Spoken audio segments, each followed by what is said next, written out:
Good evening, everyone. It's 8 o'clock here in London, and I'd like to welcome you all to the webinar this evening, which is all about nutrition for ADPKD patients. I'm Tess Harris from the PKD charity.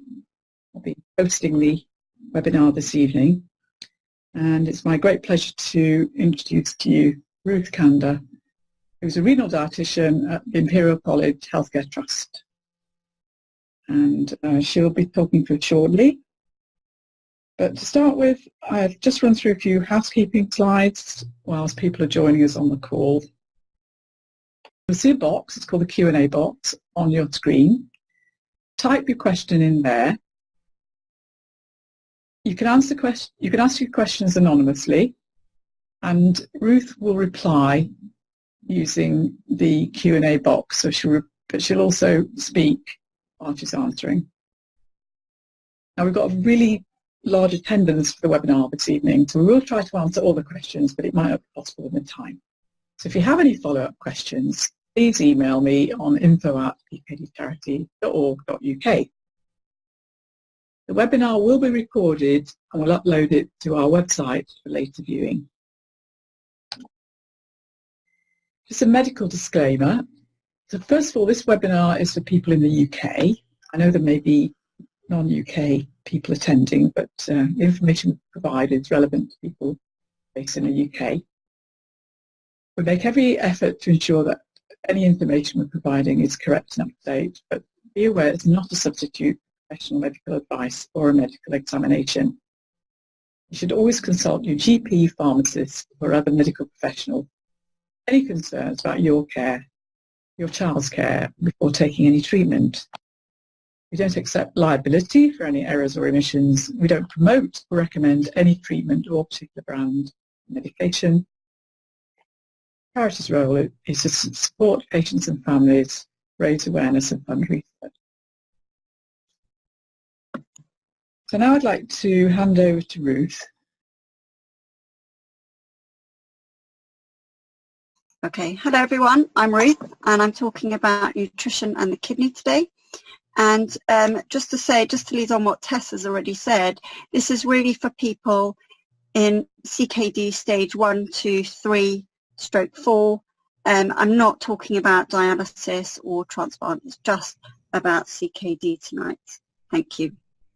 Okay, so just a little bit of background about myself.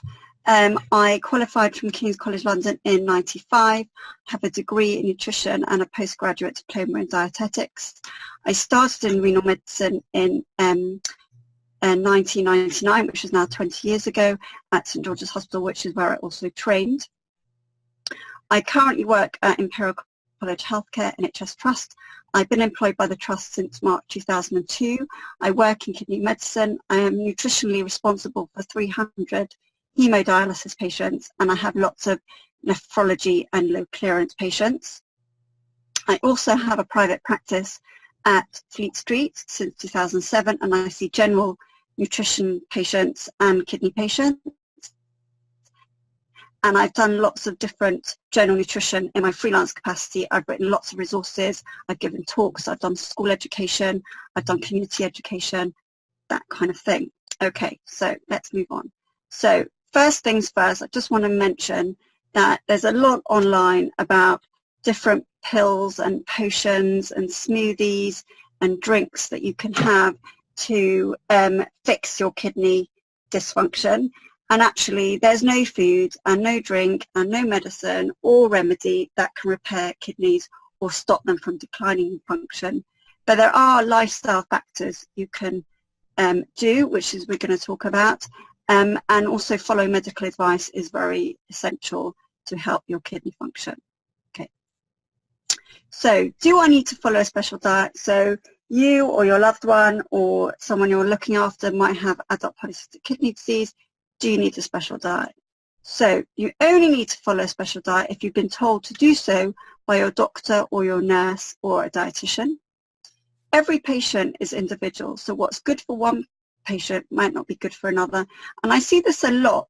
People sit next to each other in dialysis or in clinic, and they're chatting, oh, I'm doing this and I can't eat bananas, or I can't eat mango, or I'm not allowed any milk. And then other people think they need to do the same thing. And that is really not the case at all. So just be conscious and aware of that. And just, if you're not sure, just ask, the nurse or the doctor you're seeing, is it okay if I have milk at bedtime, or things like that? And they will be able to tell you. So things that you may need to do. You may need a low potassium diet at some stage. You may need a low phosphate diet at some stage.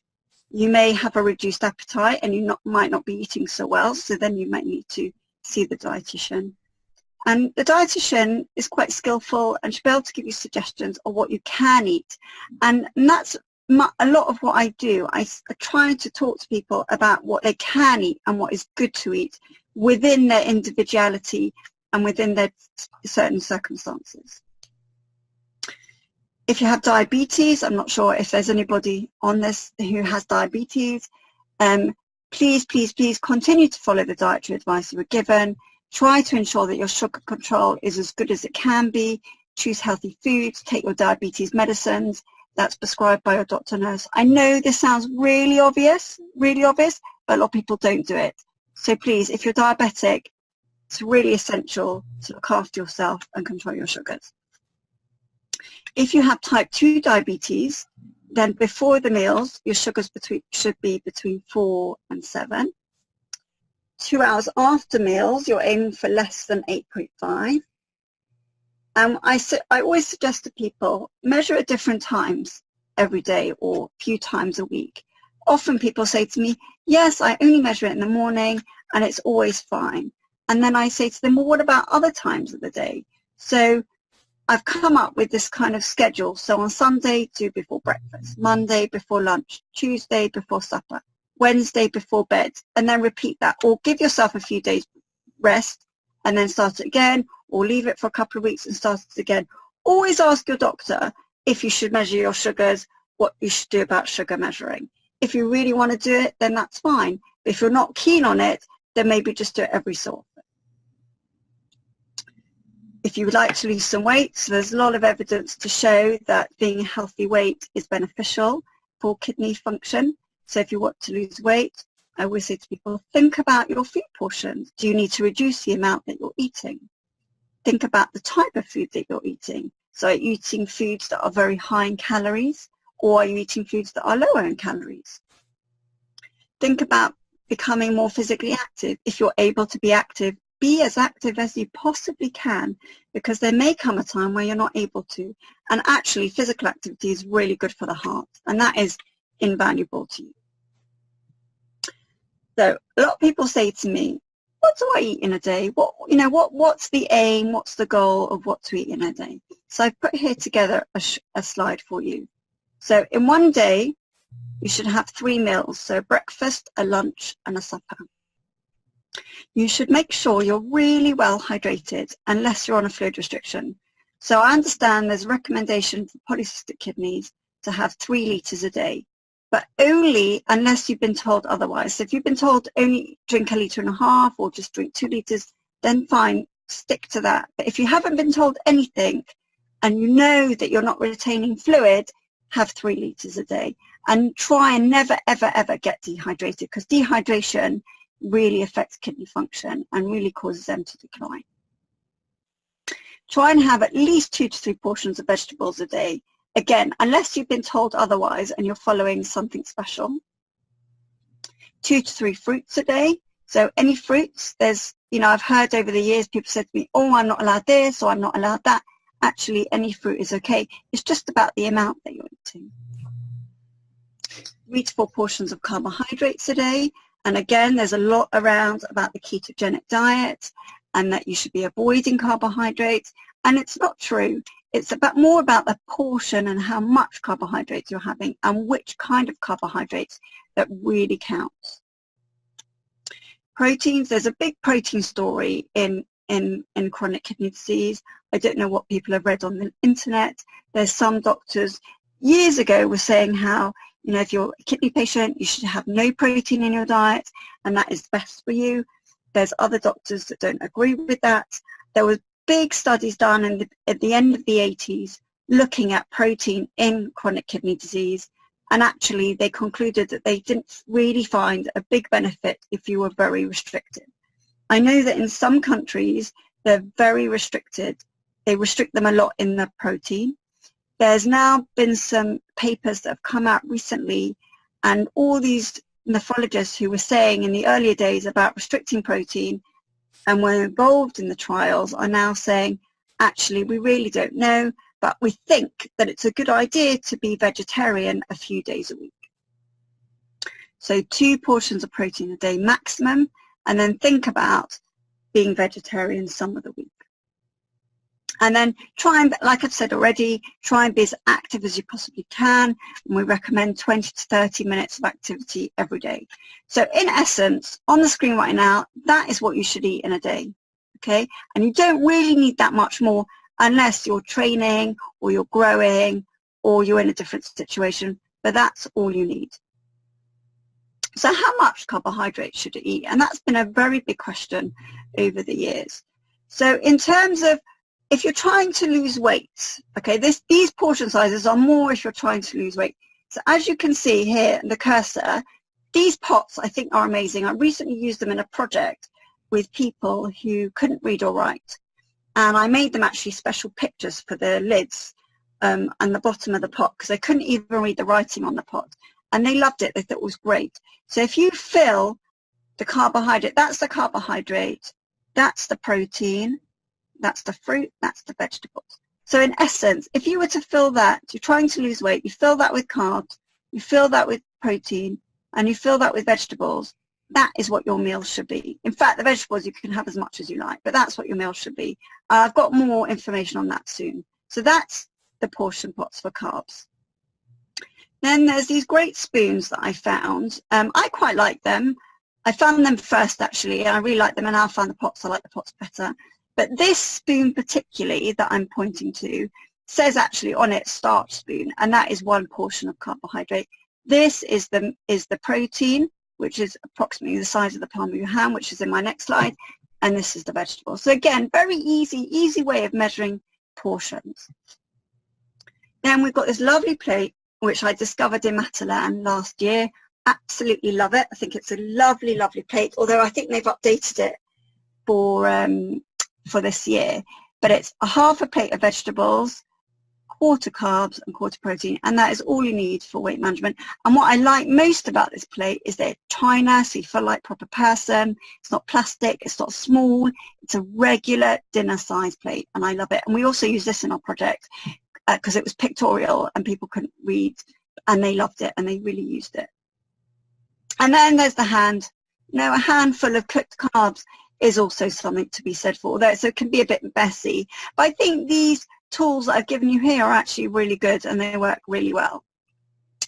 So in terms of protein, so again, you've got the protein pot that you can use to measure beans or lentils or chicken or egg or whatever it is you're eating. This is the protein portion, so a piece of chicken or a piece of beef or lamb should fit on this. And then the plate again, and then the hands. So they say the size of the palm of your hands, okay? And then 1/4 of a cup of, this is 1/4 of a cup, I think. This is a cup, this is half a cup, 1/4 of a cup. I know, 1/4 of a cup. Oh, sorry, hold on. 1 minute, 1 cup, half a cup, this must be a 1/4. Or half a cup of lentils. Okay, so it's a very easy way of measuring, and it's similar to the pot sizes actually. And then if you are just healthy, your normal weight, you know, you're happy with your weight, your body mass index is 25 or less, this is how your plate should look. So you should have a portion of carbohydrates on your plate. And as you can see, I've listed lots of the carbohydrates. Some of them I've listed boldly because things like quinoa, barley, buckwheat, bulgur wheat are actually whole grain, and they are actually healthier in terms of they're lower carb actually grain, so they're not so high carbohydrates. If you've got diabetes, these are really good for diabetic control. And then these whole grain cereals, so Weetabix, shredded wheat, shredded Special K, are also good choices to make. And that's not to say you should avoid, chapati, roti, bread, rolls, crackers, but try to incorporate these more into your diet as well. Actually, I just had bulgur wheat for lunch, and it was delicious. I'd never had it before, and I made it with vegetables and tuna. It was delicious. So that's the carbs. And then looking at the proteins, so 2 proteins a day, and 1 portion at lunch, 1 portion at supper, or 1 portion at breakfast. And things like pulses, lentils, soya, tofu, corn, paneer, eggs, fish, meat, and chicken. There's a very big move across British Dietetic Association and globally to encourage people to have more plant-based protein, which I think is a good thing. It's not a bad thing. So if you like them and you tolerate them well, go for it. Try, experiment, see what you like. I think the most basic form of plant protein, I would say, is something like, a can of kidney beans or a can of chickpeas, chucked into some quinoa and add some vegetables with it. And I think that's a really nice meal, and it's really easy. And then 1/3 of a plate of cooked vegetables, and then maybe, a fruit on the side for dessert, or maybe a salad on the side, something like that. So each section should be 1/3 of the plate. So if you're trying to maintain your weight and you don't need to lose weight, that's what you should be doing. And then if you are trying to lose weight, we very much suggest this kind of plate model. So half a plate of vegetables, 1/4 protein, and 1/4 carbs. And again, you've got your carbohydrates. The quinoa, the buckwheat are really good sources of carbs. They're very filling. You don't need as much of them. 100 grams of quinoa is less calories than 100 grams of rice, actually. So it works out well. I think you do well. Then proteins are good, and then vegetables. What I would say about pulses and lentils, they are actually quite high in carbohydrate. So I say to people, if you're trying to lose weight, have just half a portion of carbohydrates, and if you're having pulses and lentils, because they're quite high carb themselves and higher calorie. And then vegetables, we want to have lots of vegetables, and it really, really, really doesn't matter what it is. It could be a nice big salad. It could be some cooked courgettes and peppers and mushrooms and onions. It could be just a load of, boiled carrots. Could be cut up cucumber and carrots. Doesn't matter. Just have lots of vegetables, and that's very filling, and that will fill you up, and then you won't need as much of the carbs, which is higher calorie and protein. And in fact, if you're trying to lose weight, I say to people, have as much vegetables as you like, as long as they're not dripping in oil or fried, as much as you like. In fact, they're limitless. So talking about salt, because all kidney patients, we talk to them about salt. So blood pressure control is absolutely essential part of treatment to prevent further decline in kidney function. And to help with that, we very much recommend a low salt diet, because if you're eating too much salt, your blood pressure will go high, no matter how much medicine you're on. So please try and really think about the salt in your diet and where it's coming from and what you can do to reduce it. And only you can do it. Only you can do it. I can't do it for you. No one can do it for you. Only you can think about where it's coming from and think about how you can reduce it. And if you're cooking with salt and having salt at table, or if you've got, if you're the sort of person who just puts salt on your food before you even taste it, try to hold back, taste the food, and try and manage with that. And actually, our taste buds change really quickly. So if you try and go a bit cold turkey for probably about a week, after a week, everything would taste too salty to you anyway, so you won't want to have it. So it's actually a good way of cutting down on salt. I'm thinking about the foods that have lots of salt. So these foods have lots of salt. So pickled foods, so pickled onions, pickled cucumbers, olives, lots of salt here, lots of salt. Tinned foods in brine. So if you're buying like tuna in brine or vegetables in brine, try and buy them in water because they'll be less salty. Processed food, sausages, salami. These to me are real evils. I know everyone likes them, but they're really bad for you. So try really to have them very, very occasionally. Takeaway foods, ready meals are going to be really salty because to be preserved. So just think about that when you're having them. Cured meat or cured fish, so like smoked salmon or smoked ham, things like that, are going to be quite salty. We said pickled olives or cucumbers. Salted snacks, so crisps, nuts, pretzels, really high in salt. So with crisps, actually, there was a brand of crisps like Smith's Crisps where you could buy a packet of crisps and there was a blue sachet in the packet that had salt in it. So essentially there was no other salt in the packet. So that's quite good. If you really like crisps and you want without the salt, that's a good option. And then if you want to have a few nuts and you like nuts and you're able to have them, try and have the unsalted varieties, okay? And then just being aware that having lots of ketchup on your food or lots of soy sauce can be salty. You can get lower salt versions. I am aware they're not as nice, but you can have just less maybe of these. And it also depends what else you're having in your diet. If you're having all freshly cooked food and you're not adding salt to your food and you're just having a bit of this every so often or a bit of this every so often or any of these, then that's fine. It's just when you're having it regularly. So how much salt is in our food? So some supermarkets and food manufacturers use a traffic light system on their food labels to help you make healthier food choices. And this can tell you at a glance if the food is high, medium or low amount of salt.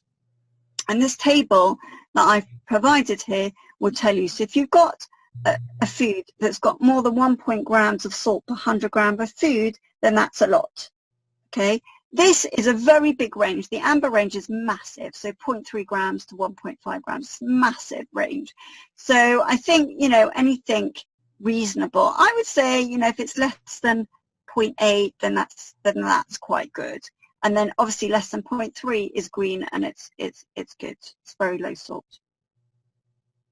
And then this slide is just to show you some other things you can put into your cooking instead of salt. So lemon juice, herbs, spices, onions, leeks, vinegars, mustards, lots of different mustards on the market. I love mustard. I put it in everything and it's really flavoursome. Black pepper, garlic. And then just to give you a few tips, so use different spices and herbs for flavouring food. So you've got like so many on the market. So just go for it. I think the Asians are great in that way. And they use so many different herbs and spices in their cooking. And I see a lot of that kind of ethnic group. So I'm quite familiar with them. And try it all out, experiment. You can use mustard, spice up recipes or salad dressings. You can marinate fish, meat or tofu in advance, gives them a bit more flavour. So you could use things like herb spices, you could use a bit of olive oil or a bit of tomato sauce. You can make your own tomato sauce with chopped tomatoes and blitz it up, add in garlic and spices and herbs and things like that. And then you've got your own tomato sauce, so that's even lower salt. Or things like squeezing lemons or lime juice on fish, chicken or vegetables also gives it really good flavour. Okay. Just want to talk a little bit about potassium. So I see this a lot and people ask me a lot and they say to me, oh, I can't have bananas, I can't have mango because they've got potassium in it and it's going to damage my kidneys. Potassium itself does not damage the kidneys, does not. Okay, the only time you need to worry about potassium if your levels are over the range, and your doctor or nurse will tell you, because levels over 6 millimoles are considered dangerous and they're a medical emergency. So really, really, really, you do not need to follow a low potassium diet unless you've been told to already, okay? And there are many foods that contain potassium, and a potassium restriction is really not so fun. Although I try to make it as practical for people to follow as I possibly can, if you really need to follow a strict restriction, it's not so easy. So lots of fruits, in fact all fruits, vegetables, potatoes, nuts, chocolates, some flours like chickpea flour, lentil flour, soya flours have got lots of potassium in it. But again, if you need to follow potassium restriction, please, please, please speak to a dietitian who's trained in it and she knows what she's doing, because otherwise you just won't eat anything, and that's a shame too. And then just being aware that some medicines that are very good for blood pressure control can cause your body to retain potassium. So things like ACE inhibitors, so angiotensin converting enzyme medicines like enalapril, can cause you to retain potassium, or things like irbesartan, losartan can also. And also, I haven't got on here, but things like uncontrolled diabetes can affect potassium level. And also, there's a diuretic called spironolactone, which often cardiologists use for heart failure. That can cause your body to retain potassium as well. So if you have got a high potassium, ask, why is my potassium high? Is it a metabolic problem I've got? So is it something in my body that's imbalanced, or is it the food I'm eating? Usually, I have to say that most of the high potassiums I see in general nephrology or low clearance are not polycystic kidneys, and certainly not with a kidney function of less than 30%. So you should, most people should be fine most of the time. And then just to talk about phosphate, I don't know who's heard about it or what you know about it. So again, phosphate-containing foods will not damage your kidney. A low phosphate diet is only necessary if your levels are over the range. The range is 0.8 to 1.5. There is a school of thought that being aware of high phosphate foods and reducing them can help reduce renal bone problems, but we don't have any proof of that. So, and it also depends on what your diet is like, how you're managing, and what other things are going on in your life. So it's not really a straightforward thing. So again, if you feel you want to think about your phosphate or you're worried about your bone health, talk to your nurse or your doctor or your dietitian locally.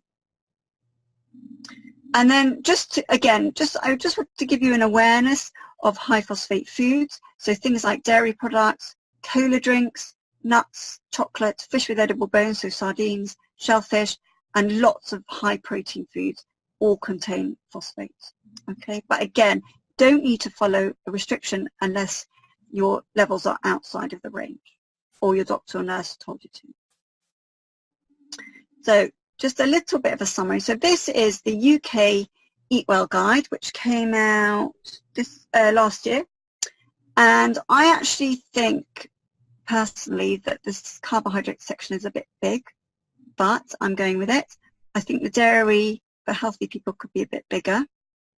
So in terms of kidney patients, we say up to 4 portions of fruits and vegetables. I put low potassium actually because I forgot to take it out because it was for a different kind of size, so I apologise. But again, lots of fruits and vegetables, unless you're on a potassium restriction. Foods and drinks high in fat, eat in moderation, unless you're advised otherwise. So I guess, again, the situation I could think of that you may need to have more of those foods is if you're in a situation where you were losing lots of weight and you needed to gain weight and you were really not managing to eat, then I would say to you, have a biscuit every so often, have some cake, have some ice cream, that kind of thing. And then breads, rice, pasta, all that kind of starchy foods, being aware, some of them are high potassium if you need a restriction. Milk and dairy products, again, you may need to limit it if you're on a low phosphate diet. And protein food. So again, have 2 portions a day, and make sure that you also are having some beans, lentils, pulses in the week instead of animal-based protein.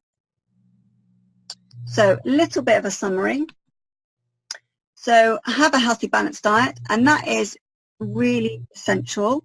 And when I say those words, I really think about, if you think back to the slide about the plate with the 3 sections, so the carbohydrates, the proteins, and the vegetables, and I think, to me, that's what I'm thinking of. And also the slide, if you think back of what to eat in a day, that is a healthy, balanced diet, that slide.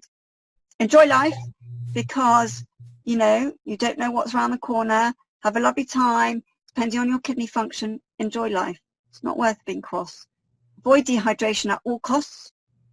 Look after yourself. Do like the medical team suggests. Please, please, please don't think that you know better than them. Please go along with them. Talk to them. If you're not happy about something that they've said to you or told you to do, tell them, because they don't know unless you tell them. So please, please, please, we are, trying to look after you. You are in our best interest. And say if you're not happy with something. always take prescribed medicines as instructed. And again, if you're not sure or you're confused, or if a medicine affects you, tell them, tell us, tell them, tell someone. Avoid herbal remedies or Chinese medicine or megadoses of nutritional supplements. Now, I'm really, really conscious that people really want to help themselves and sometimes think that going to a homeopath or a Chinese herbalist or a herbal medicine specialist is a good idea. And I can tell you 20 years in kidney medicine that there's no magic fix. And what worries us more than anything is that we don't know if any of these things can make your kidney function get worse. And actually, thinking back, I'm just thinking now on my feet, we had a case a few months ago of somebody who was a kidney patient in one of the clinics, and she decided to go to an alternative therapist, and they put her on, I don't know what, I don't know if we ever got to the bottom of it, and actually it put her in intensive care because she didn't have the, you know, that person didn't have the skills to give her good guidance. So please, please, please be careful. Megadoses of nutritional supplements, so vitamins and minerals, have limits for a reason. So when it says much more than 100% of the recommended daily amount, don't have them, because it's too much for your body. Don't have anything with vitamin A. We think that in chronic kidney disease, and we don't know when this starts, that vitamin A can accumulate in the body because the kidney gets rid of vitamin A specifically. So again, we suggest that any level of kidney dysfunction that you don't have a supplement containing vitamin A. But food with vitamin A is absolutely fine, so you don't need to stop carrots or liver, anything like that. And then star fruit, I don't know if you've seen this before, star fruit contains a neurotoxin and it can affect kidney patients. And there have been reports in the literature of kidney patients who have been affected by this, who don't have it. So this is just a list of reliable sources of information. And again, there's lots and lots and lots of things out there on the big wide internet, but please try only looking at reliable sources. So these are a good list. So the Polycystic Kidney Disease Charity is a great charity, and they've got lots of great information on their website. Guys and Tommies did a project some years ago now with King's Renal Unit called it My Kidney, and they've got a really good website too. The Edinburgh Renal Unit website is also good, but it's a little bit old looking, so it's a little bit dated. National Kidney Federation is good. Kidney Care UK is a great charity too, for all kidney patients. They've also got a helpline. They've got a Facebook group, which I'm on, and I watch it, and I find it so lovely. Excuse me, people are so lovely to each other. It's really lovely, really, really nice. And then also there's the NHS Choices website, and they've got lots of good information on there too. And then I've on social media, so I don't know if you've seen me already. I'm on Instagram, Facebook, Twitter, Pinterest, and LinkedIn, and I post every single day, nearly every single day. I do a kidney post, and I've got a general nutrition post, so it's worth. And actually, if you've got any suggestions for posts for me, I'm really, really happy to take suggestions, and I'll do them next week or the week after, because I prepare a week in advance my posts and I upload them. So that would be really good. I'd love some more ideas. And thank you so much for listening. And I'm looking forward to seeing your questions. Thank you. Oh, thank you very much, Ruth. So if we can, I think we just leave it as it is at the moment. And we've now got some questions coming in. Okay. So these questions are text questions. You can start to see them. And if you would answer them, and I will then, we can take them off as answered in the box that way. So can I type as well, Tess? Or yes, yeah, you have a go, and then I'll also scroll through, and if I see anything interesting, I'll point that out to you. Okay, so one question is, I'm interested to know about the recommendations around caffeine intake and the impact. Thank you. So actually, there's no literature looking particularly about caffeine and caffeine intake in chronic kidney disease. So what I would say to you is everyone is affected differently by caffeine. And I think if you find that it affects you, don't have it. But there is nothing to say, you know, you can only have 2 cups of coffee a day or 100 or 50 milligrams of caffeine every day. There's no recommendations and no guidance at all. Okay. Great, thank you. That one's done. Okay. Then another question. Hi Ruth, when you say about being vegetarian, vegan a few days in a week in relation to protein, does it matter if those days you're having plant-based proteins alternatives anyway? So again, if you are vegan anyway, then you've got, that's fine. Carry on being vegan or vegetarian. But if you are, it's more if you have a lot of meat and fish in your diet. And also there's this whole big move now towards encouraging people to be more vegetarian. So that's totally fine. Does that answer it? I think. Mm-hmm. Yep.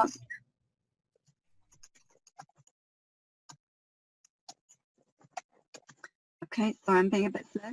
Okay, I struggle to put weight on, and many things to add weight are high in protein. Do you have any suggestions other than avocado and unsalted nuts, please? I struggle to put on weight. Okay, so what about using things like olive oil in the cooking, on your salad, on your food, bigger portions of carbohydrates, so more quinoa or more buckwheat or more brown rice, that kind of thing is great, and I think that's good. So have more carbohydrates. Sorry. Okay, so that's fine. I put it as answering live. Okay. Hi Ruth, I didn't hear you mention anything about alcohol. You are correct. What is your thought on this topic? In moderation, of course. Thank you.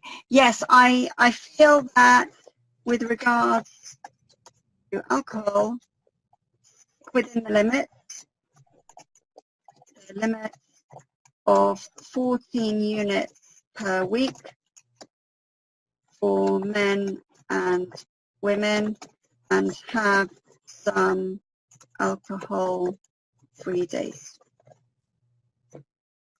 Oh, okay. Yeah. No, in regards to alcohol, being aware that beer and wine is really high potassium if you needed a restriction, and spirits are low potassium.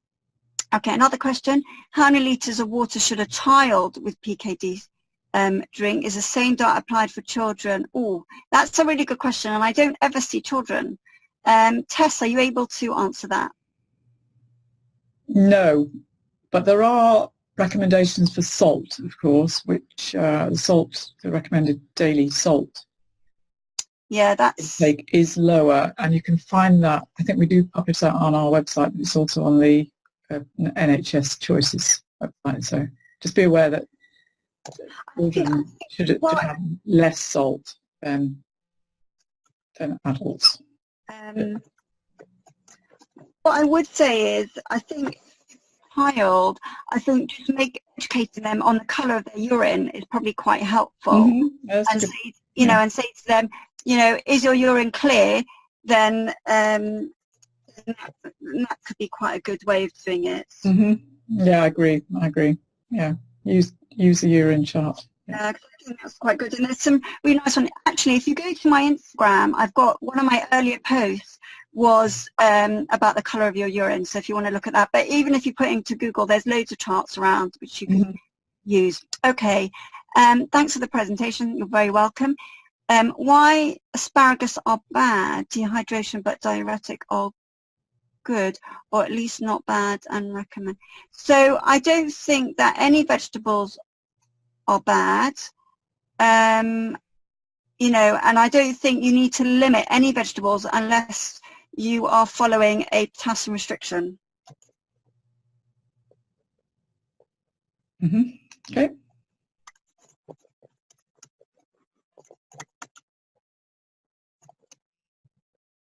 A question on type of water. Okay, what type of water to avoid kidney stones? There's been no. Oh, this is very interesting. I don't know. There's been no. I've done loads and loads of work looking at the literature for kidney stones. Actually, I've done quite a lot, and in fact I've written guidelines for the UK, but they never did anything with them in the end, because the chair changed and all that kind of stuff. But I've done so much work looking at the information around, and I've never seen anything about the type of water. There is an expert in America who I'm in touch with sometimes. I could ask her, but I don't think it's, I just think regular tap water is fine. Okay. Question here on itchiness. Okay. How to control? Oh, so this is really interesting. So I've got two of these. Okay. So very interesting. A lot of my patients complain that they're very itchy. So the first thing to say is that it's well established that people with chronic kidney disease do have skin problems. Sometimes it's related to the phosphate level. Sometimes it's related to parathyroid hormone level. Sometimes it's just plain dry skin. And so looking at phosphate and parathyroid hormone levels is useful in the first instance. I say to people to slap on any good quality moisturizer, and a lot of the guidance says to put it on when you're a bit wet. So just after a shower or a bath, and just slap it on. And do that twice a day and see how you get on with that. I've actually just recently this week downloaded a paper on skin problems in chronic kidney disease, but I haven't managed to look at it. Common problem. But it is a problem, and a lot of people, some people found, some of my dialysis patients told me that they bought a aloe vera plant and they cut the leaf off and they spread the sap on their skin, and that really helped. Some people have told me that vitamin E oil helps. Some people say to me they put on E45 and that helps. So I guess just try. Some people actually say that oatmeal helps. So there's a cream called a Vino cream. I'm not promoting it or anything. I've got no ties to it. It's the only oatmeal cream I know, and that's really helpful as well. Some people have told me they put sodium bicarbonate in the bath to help with itching. Some people have told me they put oats in the bath to help with itching, and just made like a paste with oats and put it on the skin to help itching. So I hope that helps. Okay.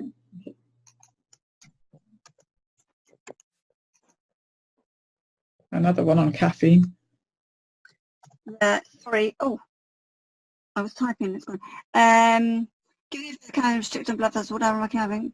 I think you don't need to avoid it unless a doctor told you to.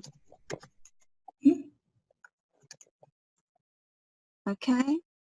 Any advice around alcohol, particularly stage 4? If you've got stage 4, and if you need to restrict potassium, then just think about beers and wine.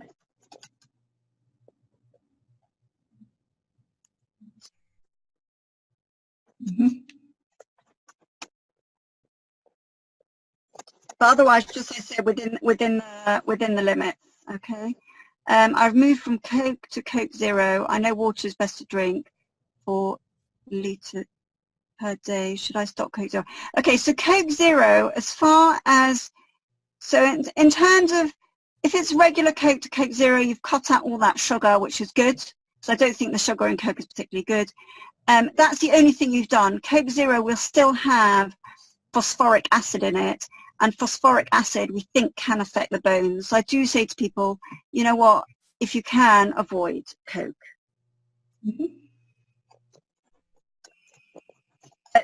But things like Tango or lemonade or clear colour drinks are okay, you know.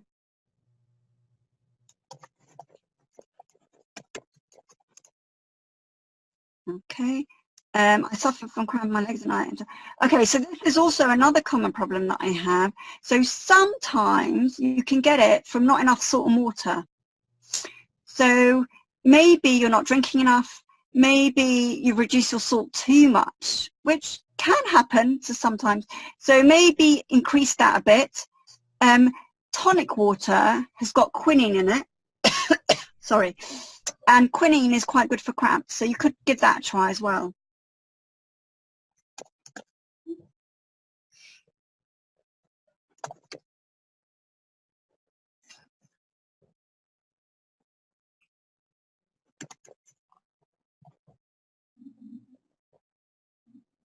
Quinine or tonic.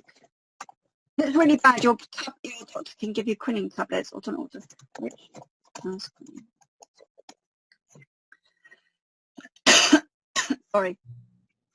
Two supplements: magnesium to help with tiredness, and vitamin D to help the body absorb it. Are they both safe? So vitamin D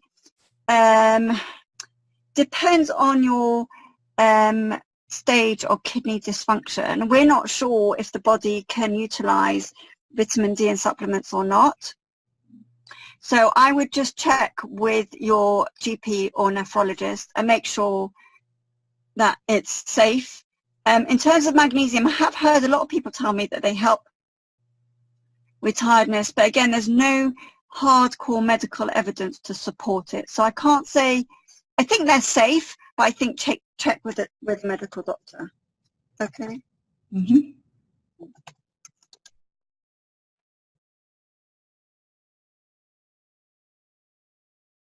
Okay. What is the effect of alcohol if drunk occasionally? I'm not a big drinker, but have cut this out completely because I'm worried about the impact. I don't think it's a problem so much. I think if you, I mean, I wouldn't get drunk, but I think if you want to go out and have some beers or you're at a dinner party with friends, I don't think it's a big problem.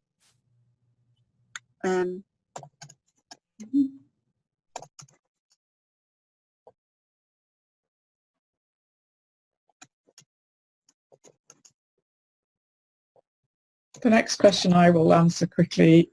The presentation will be available online to watch again. What we do is we download it and put it onto, upload it to YouTube, and then upload that YouTube to the website. So it takes a couple of days, but it will be available to watch. Okay, thank you. Pre and probiotics and kidney gut actors. Okay, so this is very, very much under research at the moment, undergoing research, and really nobody knows. Nobody knows nothing, and anyone who does tell you they know is lying. So no one knows. You could, you know, some people want to take probiotics because they think it might help them. I don't think it's dangerous, and I don't think it can do anything harmful, but we don't know. That's all I can say really, because nobody knows anything. No one knows anything. And, research at the moment. It's a very big topic in every medical area. It's massive. So I think watch this space. Thank you very much. I'm on the page of ban, right? Drinking 7 litres of water. Wow. Should this affect my other dietary intake? Well, the only thing I can think of, and again, I'm not privileged enough to see lots of people like yourself in my clinic, because it's really people who are very, very close to dialysis, unfortunately, or on dialysis. I wouldn't see people like yourself, which is a shame. But I think that if you drink 7 litres a day, maybe you're not having enough to eat because you feel so full all the time. Tess, do you have anything to say on this one? No, not really. The usual precautions to take around grapefruit and those types of fruits that might interact with tolvaptan, but there's no, it shouldn't really affect other dietary intake. No, I don't think we've had enough long-term experience with real-world evidence to tell people to change their diet. There are a few, if you are on tolvaptan, do have a look at the patient information leaflet. There are a couple of indicate precautions in there. Just follow those, and if you've got any questions, do ask your pharmacist or your doctor at the specialist clinic. Okay, another question. Can tea make up the recommended 3 litres of fluid a day?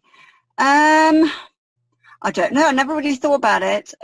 Tea has got some caffeine, But if it's, you know, you don't specify which teas. So if it's herbal teas, fruit teas, some regular tea, I don't see why not. I think it's fine. We've not heard any different. We've not heard anything different. Yeah.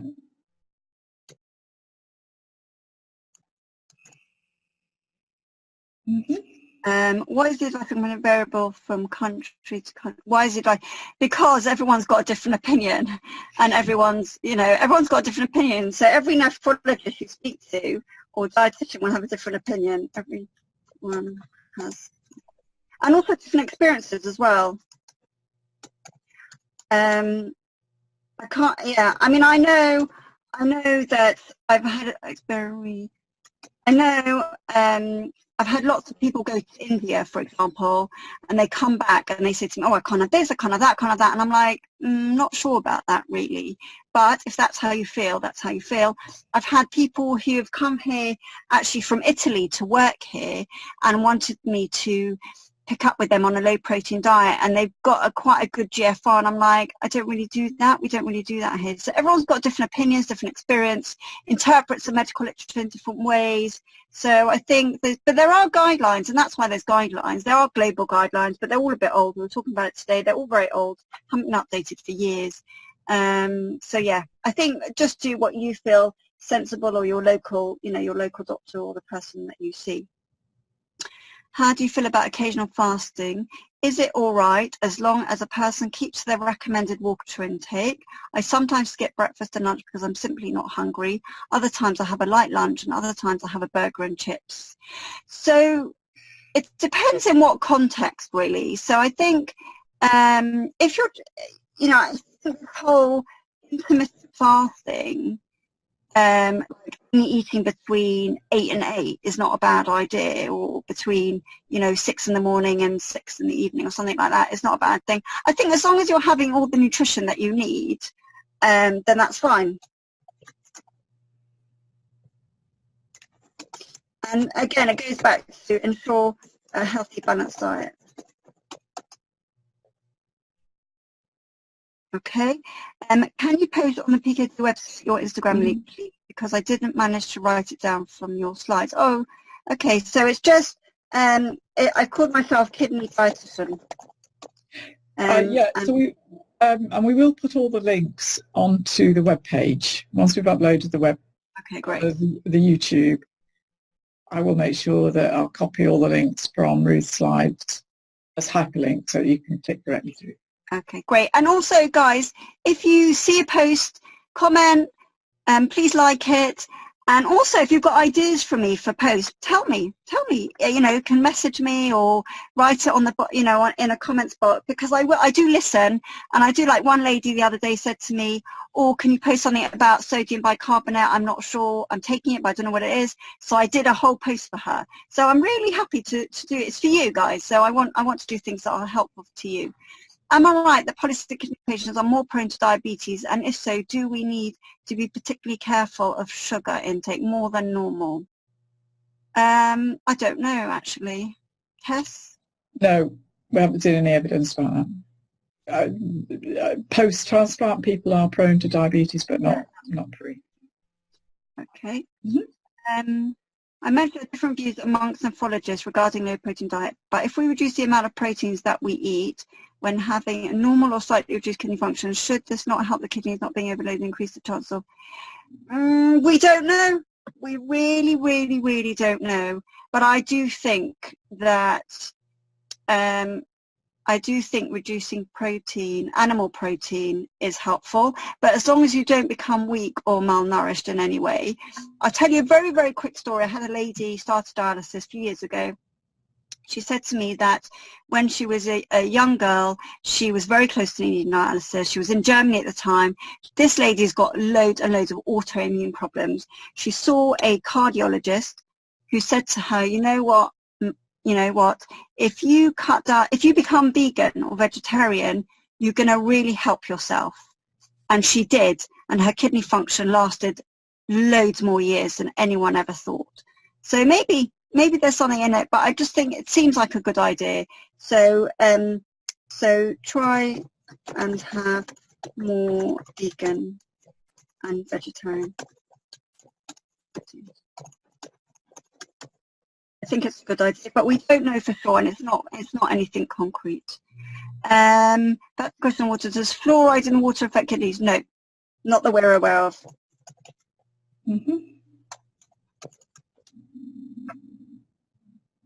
Should carbonated water, drink, tonic be avoided due to salt using juice?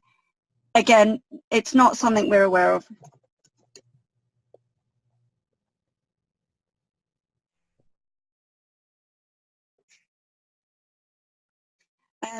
Do you think is a future personalised diet recommendation based on analysis of individuals might?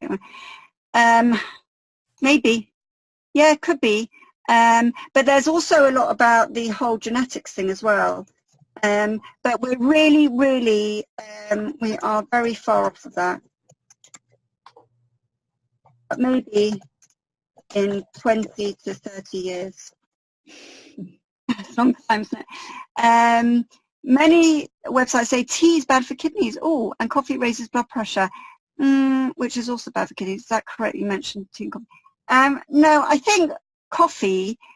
So coffee has got caffeine, and caffeine is a stimulant, which can, you know, kind of stimulate the body. But I think that if you're having 1 or 2 cups a day, it's fine. And I mean, tea is, I've not seen anything about tea being bad at all.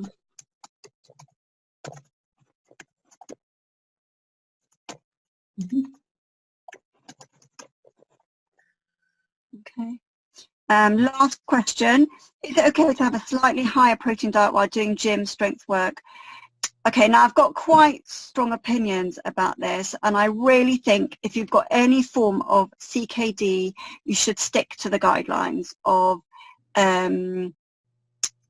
protein and not have a higher protein diet. I'm sorry, but I do feel quite strongly, and I've seen with my own eyes people who are bodybuilders who've accelerated their time to dialysis. So I would say stick to the guidance, okay, which is, it depends a bit on your level of function, okay. So I'm talking more about CKD3, which is 0.8 to 1 gram of protein per kilogram of body weight per day, okay, and this for normal weight. If you are very overweight, needs to be adjusted by dietitian. I hope that answers it, but I do think you shouldn't. Okay. And are there any research studies currently or planned that do not involve drugs? Oh, really good question. Tess, can you answer that? Involving nutrition. There is one, vitamin B, that's, I think, it's been looked at in Kansas.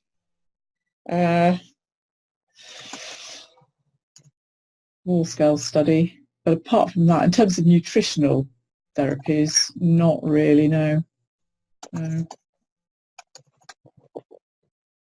There's some evidence from the big blood pressure trial that reduced sodium is actually beneficial as opposed to for PKD kidneys, as opposed to being beneficial for reducing risk of cardiovascular problems. I think that's just really strengthens the message around reducing your sodium and salt. That we're not aware of any major studies involving non-pharmaceutical. Yeah. So actually, we're just coming up to the end of the hour. There was one other question that came in to me directly, which was around underactive thyroids, but I don't know if you want to quickly answer that one. I think the whole thyroid thing is a little bit unknown and not enough research. And I always say to people, if you've got a problem with thyroid, are you on your medicines? Are your levels controlled? Because until that is the case, you cannot think about weight management. So either your weight's too high or too low. So make sure you're well controlled. And then it's quite hard work, but you need to really think about what you're eating and think about your diet. Yes. Okay, great. Well, thank you very much indeed. That's bang on time. Yes, great work there, Ruth, and for your words of wisdom. Hopefully everybody found that informative. We will be sending around a quick feedback questionnaire to get your feedback and to give us ideas for future webinars. And of course, if you've got any other questions and you want to follow up, it's an email. Good night, everybody. Thank you very much. Thank you for sharing. Thank you. Good night.